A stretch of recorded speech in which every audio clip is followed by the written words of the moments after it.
8 তারিখ আমি ছিলাম 3-3.5 কোটি টাকার মালিক। বৃহস্পতিবারে সকালে এসে দেখি আমি জিরো। এটা কি মানা যায় আপনি বলেন? এটা কিভাবে আমি মানতে পারি?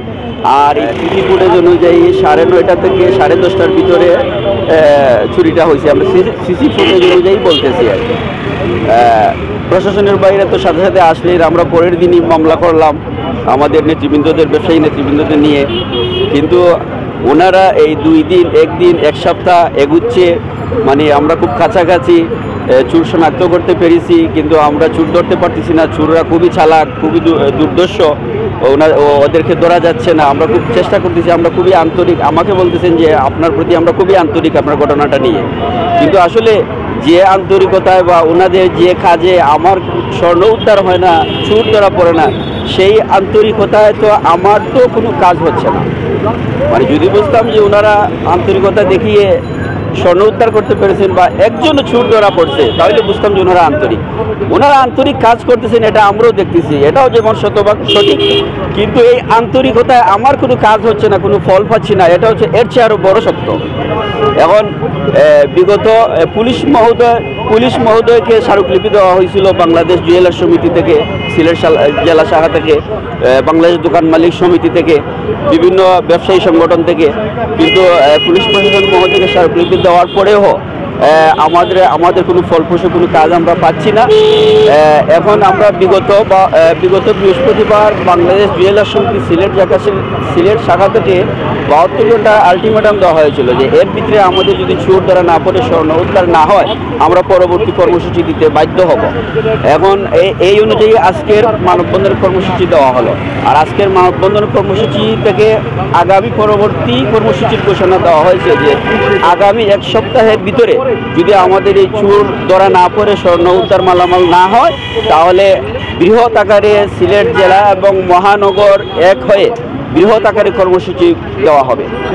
কি কর্মসূচি আসবে, এরকম হতে পারে বা অন্য কিছু হতে পারে, ওইটা আমরা যারা এই দোকান মালিক সমিতি, বাংলাদেশ জুয়েলার সমিতি, আরও যে সংগঠনগুলো ব্যবসায়ীরা আছেন, ওনারা একসাথে বসে সিদ্ধান্ত নেবেন যে কী কী কর্মসূচি হবে। তবে এটা ঠিক কঠোর কর্মসূচি হবে। এটা আজকের এই মহাসমাগম দেখে তো আপনারা কিছু আন্দাজ করতে পারতেছেন যে ব্যবসায়ীরা কী করতে পারে। ধন্যবাদ। জি, আমি তো আপনারাই তো শুরু থেকেই দেখতেছেন, মিডিয়া কর্মী বাইরে যারা আছেন, আপনাদেরকে অসংখ্য ধন্যবাদ। আমার এই চুরি সংগঠিত হওয়ার পর থেকে আপনারা যারা আমার পাশে দাঁড়িয়েছেন, আমাকে সহযোগিতা করতেছেন বিভিন্ন পর্যায়ে, আপনাদের সবাইকে ধন্যবাদ। আল্লাহ আপনাদের উত্তম জানান। আমি তো আপনার এই যে কি বলবো, যে 8 তারিখ আমি ছিলাম 3-3.5 কোটি টাকার মালিক। বৃহস্পতিবারে সকালে এসে দেখি আমি জিরো। এটা কি মানা যায় আপনি বলেন? এটা কিভাবে আমি মানতে পারি? আর এই পুলিশ প্রশাসন কি এমন সন্তুষ্টজনক কাজ ওনারা আমাকে দিচ্ছেন আমি জানি না। ওনারা কি বোঝাতে চান কি যে কীভাবে আমি ওনাকে আমার প্রশ্ন করেন যে আমি কি আমাদের কাজে আমি কি তাদের কাজে আমি কি সন্তুষ্ট? বলেন ভাই, আমি কীভাবে সন্তুষ্ট হব? যদি কিছু স্বর্ণ ধরা পড়তো, চোর ধরা পড়তো, তাহলে আমি সন্তুষ্ট হতাম। আমি একবারে নিঃস্ব। একদিনের ব্যবধানে আমি সব কিছু মালামাল রেখে গেলাম, পরের দিন সকালে এসে কোনো মাল নাই দোকানে। আমি সন্তুষ্ট কীভাবে থাকতে পারি? আপনাদের কাছে আমার প্রশ্ন।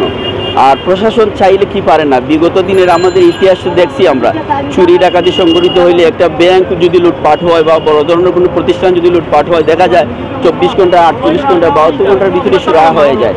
চুরও ধরা পড়ে, মালও ধরা পড়ে, কিন্তু আমার ওইটা কোন রহস্যে ধরা পড়তেছে না, আল্লাহই ভালো জানে।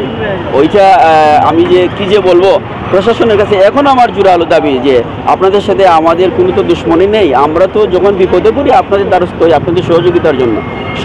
সহযোগিতার কি এটা নমুনা যে আজকে 21 দিন হয়ে গেল আপনারা এক পরি স্বর্ণ উদ্ধার করতে পারলেন না, একটা চুর ধরতে পারলেন না? আপনারা কি চাইলে পারেন না?